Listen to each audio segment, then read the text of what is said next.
What's going on, guys? This is Rob, and welcome back to the Rumor Roundup, our weekly series where we cover all the news and rumors that you may have missed over the course of the week. And at the end of the episode, we do want to follow up on the Marvel lawsuit going on right now. In case you guys don't know what we're talking about, we made a video on it yesterday, but particularly, we reached out to you guys to figure out what your thoughts are on this whole thing, and honestly, the results were somewhat surprising. But before we get into that, we've got some leaks and some stuff from the Flash movie that's coming out next year. Now, one of the big issues, and we actually really haven't talked about any of the DC films here on Geek Culture Explained at all, I think. One of the biggest issues is that it's just a giant disorganized mess.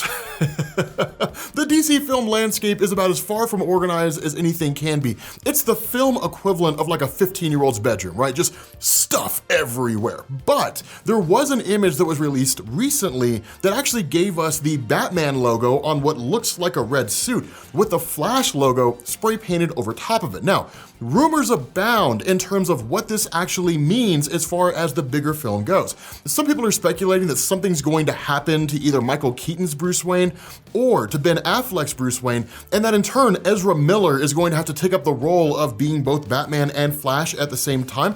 Honestly, I think this has to do more with the villain. And the reason why is because we don't know anything about the villain yet, right? No real information's been released. Because the movie is based on the Flashpoint paradox story from DC, we're largely left to believe that it's Reverse Flash. Even then, Reverse Flash wasn't necessarily the main enemy of the story per se. The story didn't really have a main enemy. It was basically just a story where like things popped off and stuff was going bad because Barry Allen saved his mom's life, so he had to go back in time and basically let her die. The closest thing you get to a villain in that story is probably like the Atlanteans waging war against the Amazons, right? But it's not really a true villain. But the cool thing about this is that if we had to pick a villain, while some people are saying that this suit may belong to Eobard Thawne, it's entirely possible, but Eobard Thawne's color scheme is yellow, so the suit colors don't really match. If I'm a betting man, and this is just me being a comic book fan, I've got no evidence to support this claim whatsoever, I would want it to be Red Death. For those of you guys who don't know who Red Death is, he was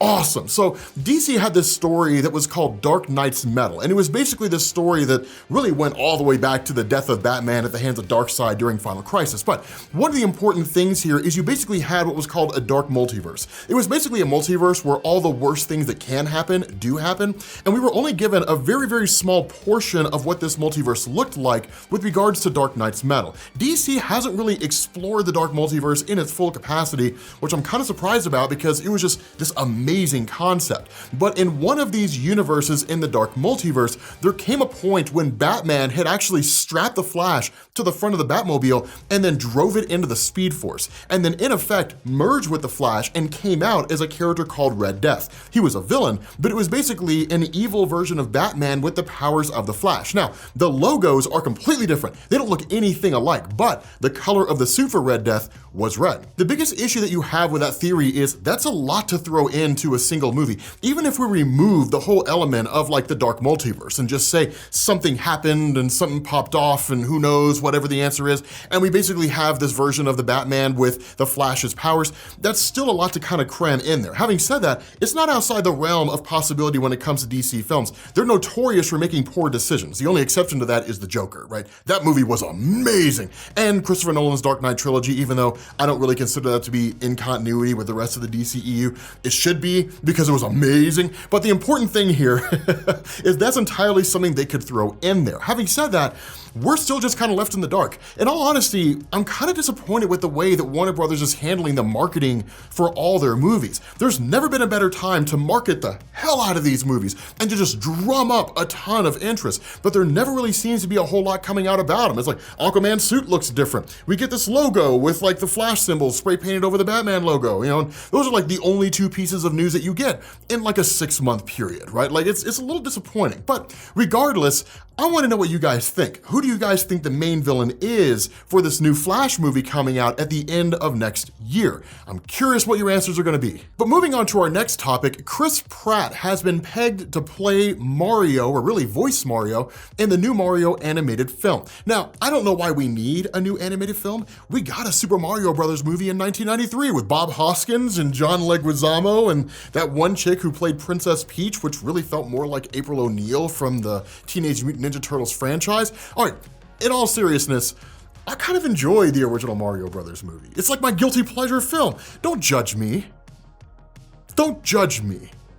Dennis Hopper was a terrible Bowser. But while Chris Pratt has been pegged to play the role of Mario, and a lot of people are very, very happy about a Super Mario animated film, a lot of people are very unhappy about Chris Pratt playing the role of Mario. Now this comes from three different positions. So the first complaint that people have is that a person of Italian descent should have been the one to voice over Mario because Mario's an Italian plumber. Another group of people are complaining because they feel like there are too many super high profile actors given roles that could go to lesser known actors to help boost their profile. But I would say a lion's share of the anger about Chris Pratt playing Mario comes from Chris Pratt's personal politics. And this has really split a lot of people in terms of where they stand. There are people who are coming from this from the perspective of saying he attends a church that is staunchly anti-LGBTQ. He's made statements that indicate and show that he is not in favor or supportive of the trans community, i.e. people calling him transphobic. Then there are people on the other side of the equation saying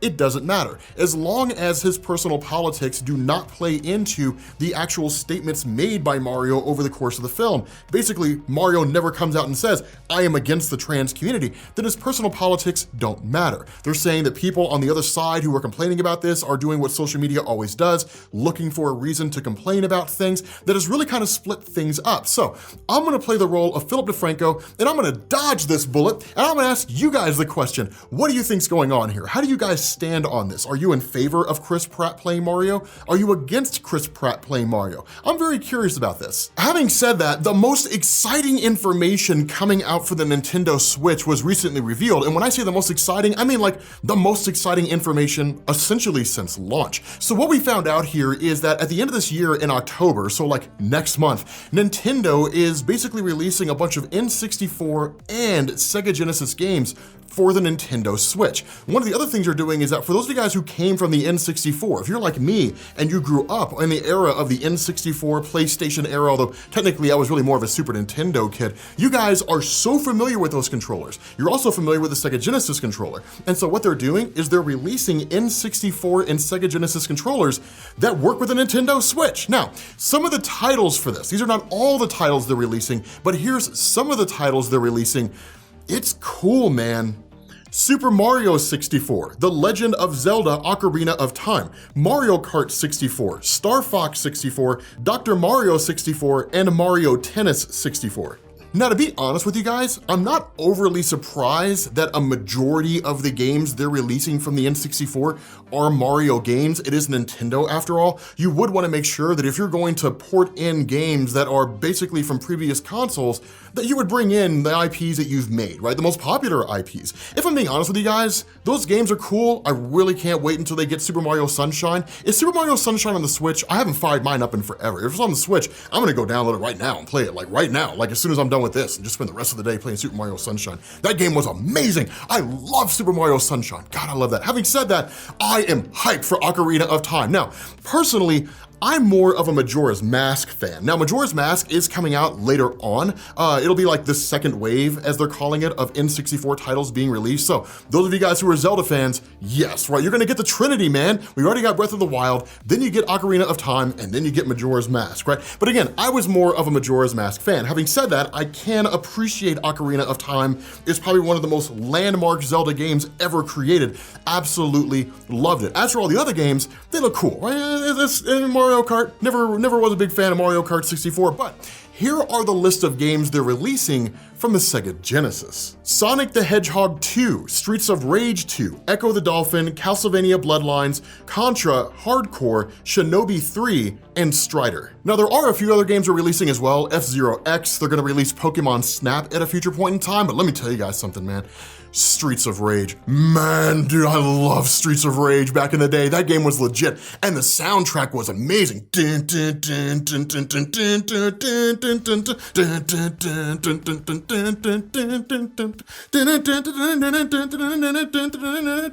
I love that soundtrack, man. That soundtrack for Streets of Rage was fire, and the game itself was an absolute blast. If I'm being honest with you guys, man, it's literally a gamegasm, if there even is a word for that, right? A lot of these games I grew up on, man. Sonic 2, oh my God. I never really played Sonic, well, I take that back. I played Sonic 1, but it was one of those things where like you played it in the store, right? Like you guys know what I'm talking about. But nonetheless, like Sonic 2 was the first like game that I bought that I took home and played that my parents bought for me. I loved Sonic 2. I liked Sonic 3, it was cool that you could fly, but Sonic 2 was better, right? That game was absolutely fantastic. I grew up on these, man. So it's so cool to see my childhood brought into the modern era, right? My ability to just kind of go back and just relive life when I was like 7, 8, 9 years old. It's so cool. Here's the question that we really got to ask here, right? Here's the $1 million question. Are they ever gonna bring back the Super Scope 6? I doubt it, man. That thing had the best potential that they totally screwed up. The Super Scope 6 was awesome. I had it. I had the Super Scope 6 back in the day. It sucked. Like I'll say the games for it sucked. The Super Scope 6 was a great concept, but I'm excited to see all these things from my childhood returning, right? So I am super hyped about this. Now, on that same note, kind of continuing our discussion here about gaming, early talks about a Marvel vs. Capcom 2 remaster are coming.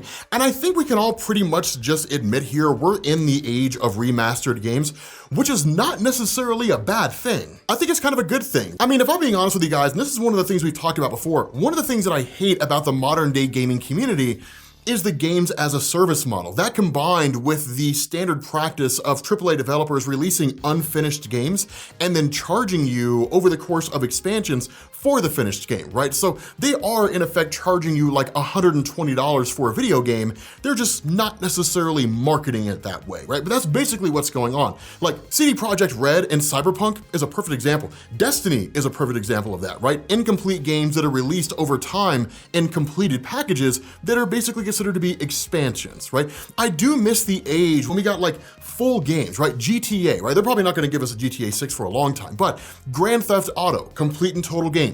Uncharted, complete and total games, right? Marvel vs. Capcom, these kind of fighting games that have colossal audiences, right? Just massive player bases that are hugely popular. We're all just kind of in the age of remastered games. So I don't really mind the fact that games are being remastered. Having said that, I was never really a Marvel vs. Capcom guy. I know a lot of you guys are like, what? Boo hiss, credibility destroyed, unsub.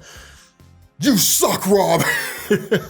I know a lot of you guys are probably just boo hissing the hell out of me, but honestly, I could never get into the Marvel vs. Capcom series. It just wasn't really my thing, right? That kind of fighting game hadn't been my thing for a long time, right? I wouldn't say I grew out of it. I would say that I just kind of lost interest in it, right? My interest sort of, changed into other things. But having said that, I do recognize Marvel vs. Capcom does have a huge audience right now. It's one of the most popular video game franchises in the world. So let me know what you guys think down in the comments. Are you excited for the remaster? Or are you kind of like, I'd rather just have a new Marvel vs. Capcom game with new characters and things like that? Let me know what you guys think. Now, continuing on, the trailer for Stranger Things Season 4 came out recently. It's a minute and a half long. We'll have a link to it down in the description. Not a whole lot to go on there. There are a couple things that did catch my attention. One, Dustin looks a lot more confident than he used to, which is cool. Lucas's box cut looks awesome. He looks like Kid from Kid and Play back in the 90s. Those guys who don't know who Kid and Play is, I don't know what to tell you. You guys missed out in the worst way. You need to go watch House Party. That movie is the tits, but nonetheless, he looks like Kid, right? Just obviously not as pale. But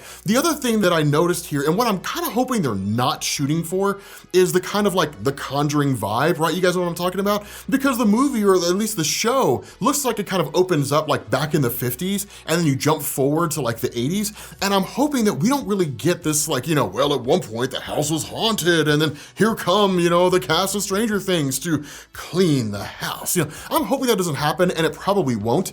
In truth, when we're talking about Stranger Things, it has its own feel. It has its own kind of vibe, right? That sort of throwback, that retro wave, synth wave kind of feel, which is really one of the things that I think made it so popular, is that it felt so different from a lot of the shows that were being released at that point in time. Plus, it was told from the perspective of kids, and it was always fun to see the world through the eyes of some young kids who were being, basically swept away into the upside down and then have to fight their way out. It was a cool concept, right? I am excited to see what they do. By no means am I not knocking on this. I just really hope they don't go in the direction of like The Conjuring or something along those lines, because as cool as The Conjuring is, that's its own franchise, and honestly, it's kind of been done to death. So that needs to stay where it is, and hopefully Stranger Things does its own thing. Having said that, the next little bit that we have here is actually something that a lot of people seem kind of pissed about, right?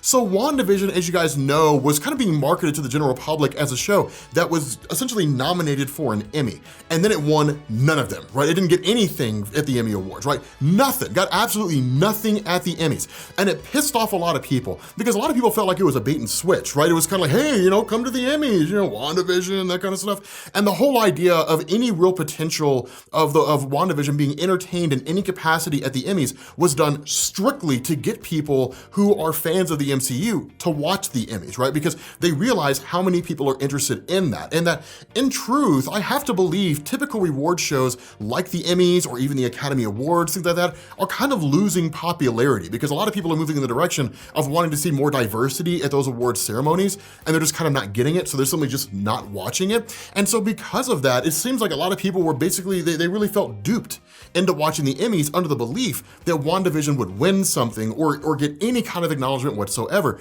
which didn't really seem to be the case. Not the most important thing there. In all reality, I think they have a legitimate beef. I think there's a legit reason to be upset there. But at the end of the day, it's just kind of the name of the game. I think that with the Emmys doing that, I think what it does is actually worsen the interest people have in the Emmys, because anybody who would have tuned in and said, hey, WandaVision might win something, and then they ultimately kind of get screwed or just like, all right, whatever, well then I'm not gonna worry about watching the Emmys again, and they call it a day. This, I think, combined with a lot of high-profile directors, Martin Scorsese, Dylan Villeneuve coming out and saying like MCU movies aren't real movies, right? They're like the Walmart equivalent of Hollywood. I think it's putting a lot of bad taste in a lot of people's mouths. And what they're seeing is old Hollywood versus new Hollywood, and that shows like the Emmys or the Academy Awards or award shows like the Tonys and things like that are part of old Hollywood, and they're moving away from that. They're walking away from that, right? So again, I think this is doing nothing more than just increasing the rift that exists between a lot of younger viewers and a lot of older viewers when it comes to these kinds of things. So Emmys, Tonys, Academy Awards, right? Get it together, man, because you're losing folks. Having said that, our last little bit of discussion here, again, kind of ties back into the video that we did about the lawsuit between the estates of these various writers and artists who had created a lot of these landmark characters in Marvel Comics, Spider-Man, Thor, Doctor Strange, and so on and so forth, and the lawsuit they have against Marvel involving the copyrights of these various creations. Now, we reached out to you guys in a poll and said, who do you agree with here? Are you on the side of Marvel or are you on the side of the families?